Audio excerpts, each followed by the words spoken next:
हम बात कर रहे थे अरावली की 3 दिन से चल रही है। आज आपको पूरे मानचित्र में बताता हूँ कि अरावली किधर से कैसे कैसे काउंट होगा।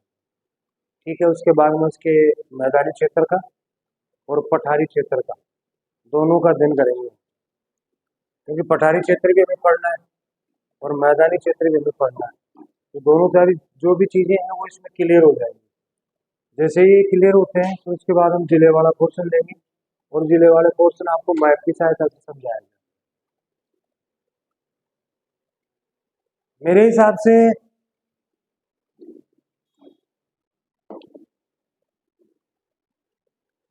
ये ज़्यादा बेटर तरीके से समझ में आएगा, इसलिए मैंने आज इसका सहारा लिया है। क्योंकि मैं से चित्र बनाता हूँ बोर्ड पे तो वो कंफ्यूजन कर देता है कि हमें क्या मालूम कहाँ से क्या होगा, किस तरीके से होगा। तो देखो, मैंने आपको कल बताया था कि जो हमारा इस तरीके का मैंने बनाया था खेड़ बरमार, फिर उसके बाद में पालनपुर तक का।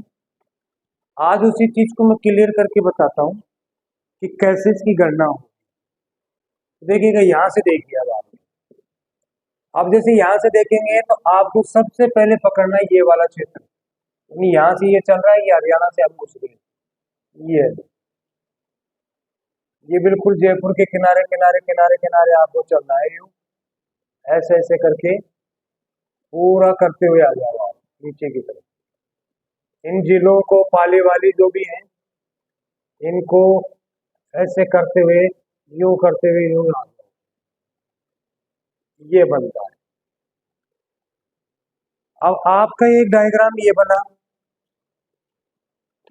दूसरा जो बनता है उसको देख लीजिएगा कि अगर हम बात करें कि हमारी घुसती किधर से है, तो देखो खेतड़ी से घुसेगी तो इधर से घुस रही है, लेकिन इसको जो डिवाइडेशन किया हुआ है वो इस तरीके से है। इसका क्या हो रहा है भाई, दूसरा देना।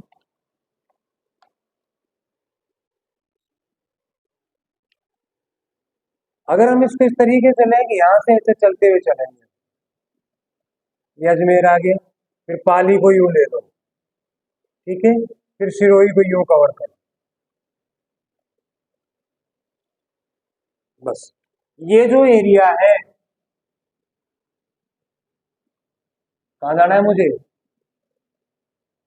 ये वाला जो एरिया आपका है, ये एरिया बिल्कुल आपका राजस्थान को दो भागों में डिवाइड करने वाली अरावली पर्वत श्रृंखलाएं हैं। मैंने आपको बताया यूं कि भाई दिल्ली से चलती है, तो देखिएगा ये दिल्ली है। दिल्ली से हम नीचे की तरफ आएंगे तो ये पूरा का पूरा ये जो नू मेवात का क्षेत्र है, यहाँ भी आपको क्या मिलेगी, अरावली मिलेगी। इसके इधर भी अरावली मिलेंगी, झुंझुनू में भी अरावली।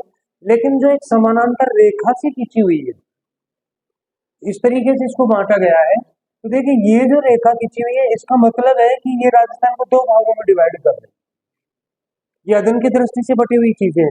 अब आप कहेंगे सर झुंझुनू में भी तो है अरावली, है भाई, झुंझुनू में भी अरावली है। इसका मतलब ये नहीं है कि इधर अरावली नहीं है, लेकिन अध्ययन की दृष्टि से क्या कर रखा है, इस तरीके से इसका डिवाइडेशन बनाया हुआ है हमारे भूगोल शास्त्रियों ने। और उन्होंने क्या कि राजस्थान को ऐसे बांट दिया। अब मैंने आपको बताया था इधर कितने जिले थे, नए जिलों के गठन से पहले कितने बताए थे मैंने, 13 बताए थे। इधर 13 और इधर 20, क्योंकि हमारे पास में कितने जिले थे, 33 जिले थे। आज हम बात करेंगे कि हमारे पास में कितने जिले हैं, 50 जिले हैं। तो इधर कौन से हैं और उधर कौन से हैं, कल हम बात कर रहे थे तो दिक्कत हो रही थी हमें, आज हम बात कर लेते हैं। देखिएगा, काउंट करिए यहाँ से, 1 2 1 2 3 और 1 4, क्योंकि सिरोही पूरा पहाड़ी क्षेत्र है इसलिए इसको इधर लेंगे हम, ठीक है ना। अब देखिए, अगर इसको हम यूं गिन लें तो ये हो जाता है, तो 1 2 3 4 5 6 7 8 9 10 11 12 13 14 15 16 17 18, ऐसे करके सारे गिनती करते हैं हम, कितने आएंगे, लगभग 25। अगर हम काउंट करना शुरू करेंगे इन सबको तो लगभग 25 का इसका मतलब है कि अब तो राजस्थान दो भागों में डिवाइड होगा, बराबर बराबर हो गया। पहले 13 20 का रेशियो था, अब ये तो 25 24 का रेशियो हो रहा है। तो अब क्या है, नए जिलों का गठन होने की वजह से राजस्थान का दो पलड़े हो गए हैं। ये इधर वाले हैं, ये आपके पश्चिम वाले जिले हैं, और ये वाले पूर्व के जिले। अब मैं कल आपको बता रहा था कि भाई ये जो क्षेत्र है, मैंने जैसे आपको कहा था कि ये जो पहाड़ी एरिया है, ये किसको इधर बढ़ने से रोक रहा है? मरुस्थल को। क्योंकि ये पहाड़ियां सामने खड़ी हो गई, तो जो इधर से हवा चलती है उसके साथ जो रेगिस्तान की मिट्टी आती है वो हमारे इधर नहीं आ पा रही है, वो इधर ही रुक के रह गई, वो इधर ही रह जाती है। इसलिए मरुस्थल ज्यादातर, जैसे हम बात करेंगे यहाँ वाला, ये बरखान का क्षेत्र है। पूरे इस क्षेत्र को बरखान का क्षेत्र कहते हैं। क्यों कहते हैं? क्योंकि यहाँ मिट्टी उठती रहती है, कोई चंद्राकार की, कोई कैसे बनती रहती। ये सारी चीजें मैंने आपको बताई थी कि इधर क्या है और इधर क्या है। फिर मैंने आपको बताया था कि इधर जो नदियां हैं, वो नदियां जो यहाँ से मान लीजिए निकल के आ रही थी, ये नदियां तो इधर जाएंगी, ये तो इधर बहेंगी ना। और ये नदी जो है, पहाड़ है ऐसे खड़ा हुआ है, तो इसकी नदियों का इधर जाएगा। तो मैंने कहा कि ये जो अजमेर के नाग पहाड़ वाले हैं, ये सारे किधर जा रहे हैं? नीचे, गुजरात की तरफ। ये गुजरात के कच्छ के रण में जाएगी। खारी नदी है, वो किस में जाके गिरती है? लूनी नदी, कारी नदी, है सारी इसी में गुजरात के कच्छ में जाती है। अब एक चीज और मैं आपको बताना चाहूंगा, इसमें बड़ा साइंटिफिक तरीका है एक, ये भी समस्या हो। अब जो हमारे पास में एक नदी और आती है इधर से, ठीक है ना, आपने कभी देखा हो, सुना हो, अकरा, घग्गर, मसीता वाली से अंदर घुसती है और वो निकलती है। तो जब वो नदियां हम पढ़ाएंगे आपको, उस समय उसको लेंगे, क्योंकि अभी तो हम सिर्फ रेगिस्तान के बारे में बात कर रहे हैं, अरावली के बारे में बात कर रहे हैं, मैदान के बारे में बात करेंगे। अब आप देखिए, सीधी सीधी से आपको नजर आएगी कि भैया ये वाला जो क्षेत्र है, ये वाला जो क्षेत्र है, इस क्षेत्र में अगर हम बात कर लें कि सर ये एक रेखा सी बन जाती है, और ये वाला जो क्षेत्र में इसको हटा लेता हूँ, तो अब आपका क्षेत्र है ना, करीब करीब एक सीधी सी रेखा बन जाती है। अब एक सीधी सी रेखा बन जाती है, इसका मतलब है कि ये यहाँ से चल करके और यहाँ तक खेड़ ब्रह्मा, सिरोही तक आपका जो है राजस्थान में चलता है। अब राजस्थान में हम काउंट करेंगे यहाँ से लेकर के यहाँ तक कितने किलोमीटर का है? 550 किलोमीटर। टोटल कितना है इसका? गुजरात में पालनपुर तक, नीचे तक पालनपुर तक लेंगे तो ये पालनपुर है आपका, ठीक है ना। कहाँ तक है ये पालनपुर है, यहाँ तक है। तो यहाँ से यहाँ तक अगर मैं सीधा इसको काउंट करूं तो कितना हो जाता है? ये 692।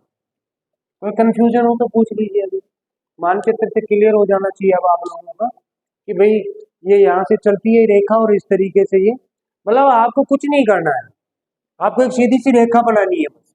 यहाँ से दिल्ली से चलो, ये कोटपुतली वाला जो चल रहा है, पर जयपुर वाले को पकड़ते जाओ, इसकी सीमाओं को पकड़ते हुए आ जाओ। इधर अजमेर वाली सीमा को पकड़ करके आ जाओ ऐसे, जैसे ये अजमेर है, ये लो, इसको यूं पकड़ लो, फिर ये ब्यावर वाली इधर पकड़ के, फिर पाली वाली को पकड़ के, फिर नीचे ऐसे ऐसे ऐसे जालोर को ऊपर छोड़ते हुए चलना है।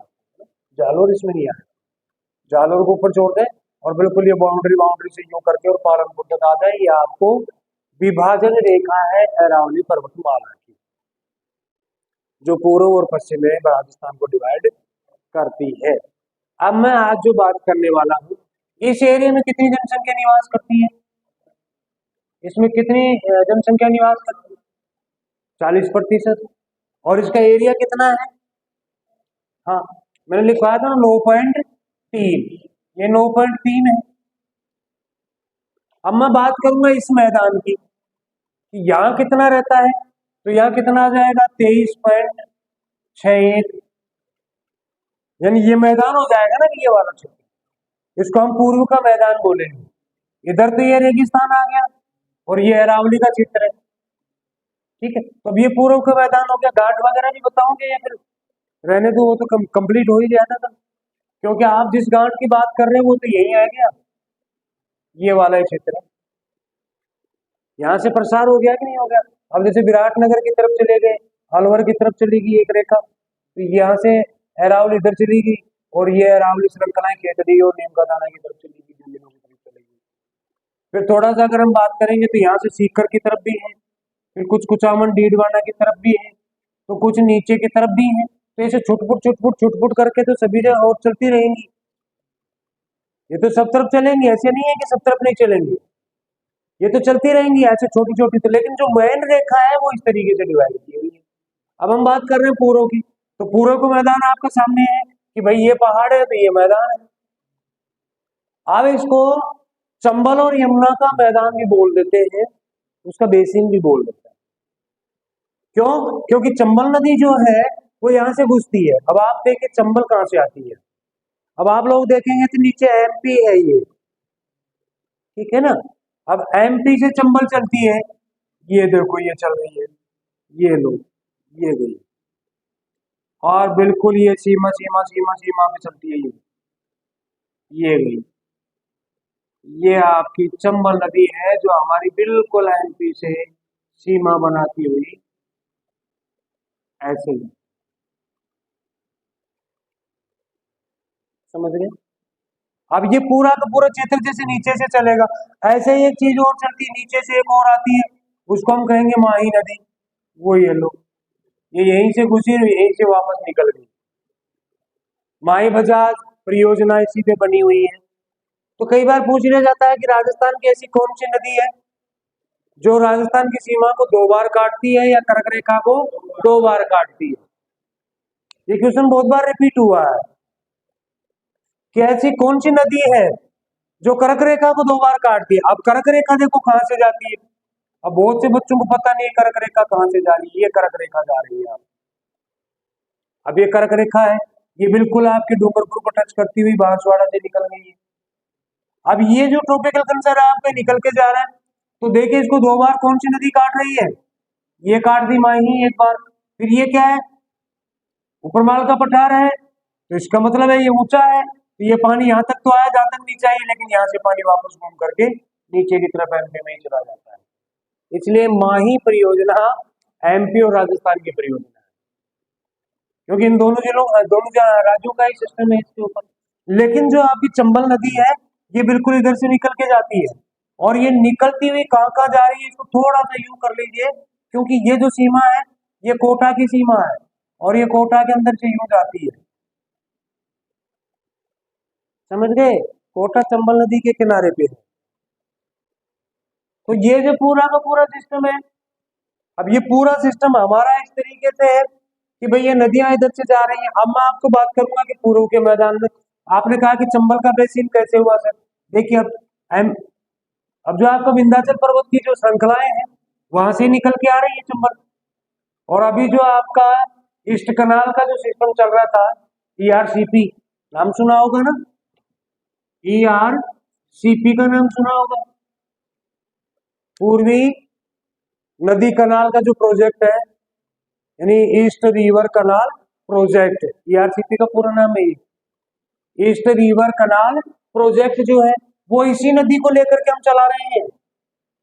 इसी का पानी आएगा सभी बांधों में,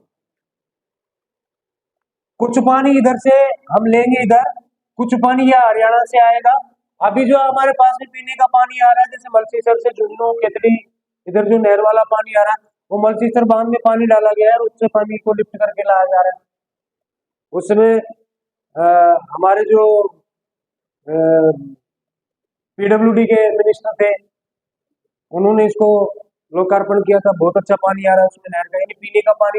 जैसे आपकी खेतड़ी को, आपकी चढ़ावा को, आपके सिगाना को, आपके पूरे झुंझुनू को ज्यादातर जो पानी मिल रहा है वो कहाँ से मिल रहा है, मलसीसर बांध से मिल रहा है। तो उसी तरीके से सभी बांधों में यहाँ डाला जाएगा, और सभी बांधों में पानी डाल करके एक यही तरीका अपनाया जाएगा कि भाई सभी बांध जब भर जाएंगे तो पीने का पानी वैसे रिचार्ज हो जाएगा, और जब पानी रिचार्ज हो गया तो समस्या खत्म। क्योंकि हमारे जो जैसे बुचारा बांध है, अब इसको जोड़ेंगे, अब इसमें पानी आकर के गिरेगा, चंबल का पानी गिरेगा तो इसमें भरेगा। अब भरेगा तो ऐसा तय नहीं कि ये ऊपर ही रखेगा, वो नीचे भी जाएगा जमीन में, तो उसमें क्या हो जाएगा, हमारे जितने भी नलकूप है, जितने भी कुएं हैं, सारे भर जाएंगे, और हमारे को पीने के पानी की दिक्कत नहीं होगी, ये समस्या नहीं होगी। तो ये जो चंबल है ये प्रोजेक्ट है। अब चंबल के बारे में भी देखिए, आपको मैं एक चीज बता दूं, चंबल पे भी 2-3 बांध बने हुए हैं। एक तो ये गांधी सागर है, बजाज सागर है, ये बने हुए हैं इधर। फिर ये निकलती हुई देखिए यूपी, एमपी और राजस्थान की बॉर्डर बनाती हुई जाएगी। अब इधर से कुछ नदियां जाएंगी, जैसे ये झालावाड़, कोटा, बारा की जो नदियां हैं, ये जाकर के इसमें मिलेंगी ऐसे, जैसे पार्वती है,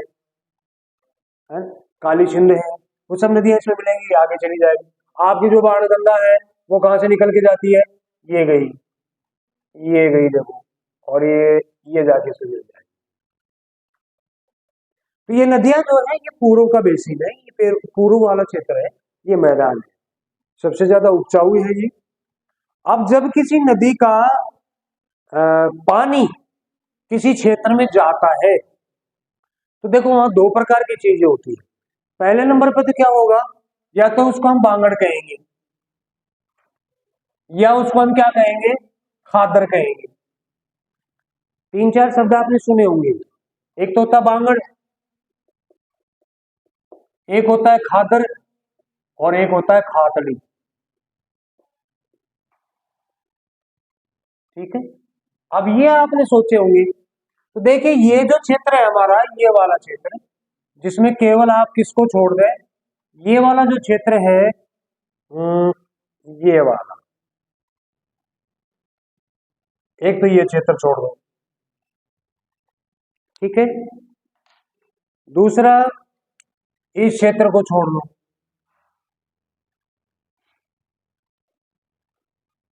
क्योंकि ये दोनों पठारी क्षेत्र है।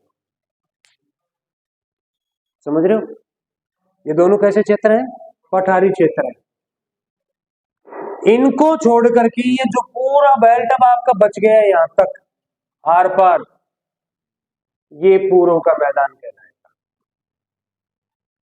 ये मैं जो बता रहा हूं सारी चीजें दिमाग में होनी चाहिए आपके मानचित्र की, क्योंकि यही चीजें पर्सन आपका राइट करवाएंगी। मैं रटवा नहीं सकता, मैं दिमाग में बिठा सकता हूँ, क्योंकि मैं ये नहीं बताऊंगा तो आपकी बिल्कुल गड़बड़ हो जाएगी, ये नाम याद नहीं रख सकते आप।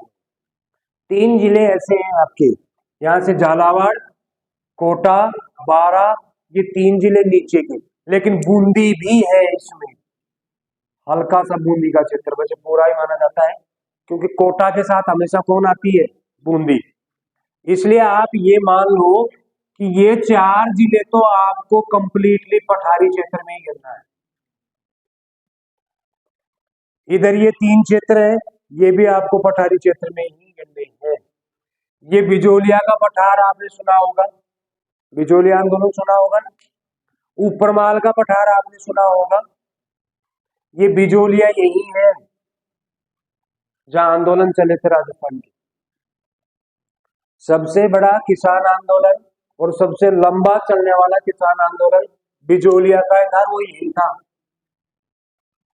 इसलिए ये दोनों के दोनों पठारी क्षेत्र है, इनको छोड़ दीजिए, ये पूरा क्षेत्र आपका कितना आ जाएगा, पूर्वी क्षेत्र में कहता है।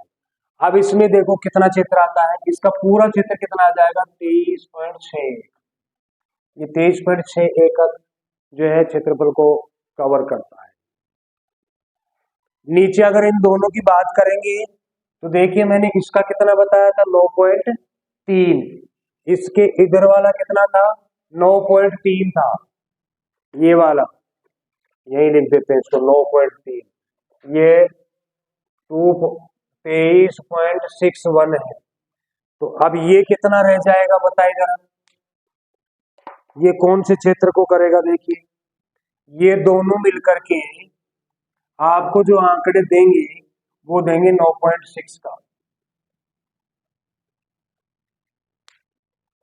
ठीक है, अब आप कैसे याद रखेंगे गुरुजी, याद कैसे रहेगा ये 9.6 हमें, ये 9.6 याद कैसे रहेगा। तो देखिए भाई, जो छोटी सी बात बताता हूं मैं आपको, यहां नौका पाड़ा 3 बार बोलो, ठीक है, और यहां नौका पाड़ा 6 बार बोलो, यानी बीच के रास्ते को छोड़ दो, ये वाला क्षेत्र 9.3 को और ये वाला क्षेत्र 9.6 को, ये इसमें 3 और जोड़ दो, 3 एकम 3 और 3 दूनी 6, बस ये इससे 3 पॉइंट ज्यादा क्षेत्र है, जबकि ये इतना बड़ा क्षेत्र है और ये छोटा क्षेत्र है। तो ये 9.6 एरिया को कवर कर रहा है जनसंख्या वाले को, ये 9.3 एरिया को कवर कर रहा है टोटल जनसंख्या का, और ये 23.61 की जनसंख्या को कवर कर रहा है पूरी मैदान। इसमें भी दो चीज होती हैं, एक ऊपर माल का और एक बिजोलिया का। तो ऊपर माल का तो बिजोलिया तो ये हो गया, ऊपर माल ये हो गया। अब इसमें भी एक कहानी छपी हुई है? आपने एक गाना सुना होगा, ओ जुमत आजिर छपड़ियाला काल, नाम सुना है? गाना गाते हैं ना हमारे ग्रामीण क्षेत्रों में, जो बुजुर्ग लोग होते थे वो गाना गाया करते थे, वो छपड़ियाला काल ओ जुमत आजिर बड़ी दुनिया में। एक गाना है ये, आपने सुना भी होगा, नहीं सुना? हाँ, गायक कलाकारों को सुना करो, उनमें बहुत सारी साहित्य की और जोग्राफिकल चीजों का भी जिक्र होता है। हमारे जो बुजुर्ग होते हैं, जो हारमोनियम पर गाना वाना बजाते हैं, जो सत्संग वगैरह करते हैं, उनमें आपने कई बार सुना होगा, वो गाते हैं इस गाने को, यानी कि विक्रम संवत 56 में अकाल गिरा था हमारे यहाँ, तो उसके ऊपर लोगों ने जो है गाना बना रखा है कि ओ जुमत आजिर छपड़ियाला काल, ओ जुमत आजिर बोली दुनिया। इस तरीके से गाना गाते हैं हमारे मारवाड़ी भाषा में। तो वो 56 का काल कहाँ था? यूं कहते हैं कि उस समय लोगों ने खेजड़ी के यानी कि जाटी के छींटे उतार उतार करके पीस पीस करके खाए थे भाई, खाने के लिए अन्न नहीं था, बड़ी विकट समस्या हो गई थी उस समय। तो कहते हैं कि उस समय क्या हुआ था ऐसा। अभी कौन सा विक्रम संवत चल रहा है? ये 2021 थोड़ी चल रहा है, पक्का बताओ।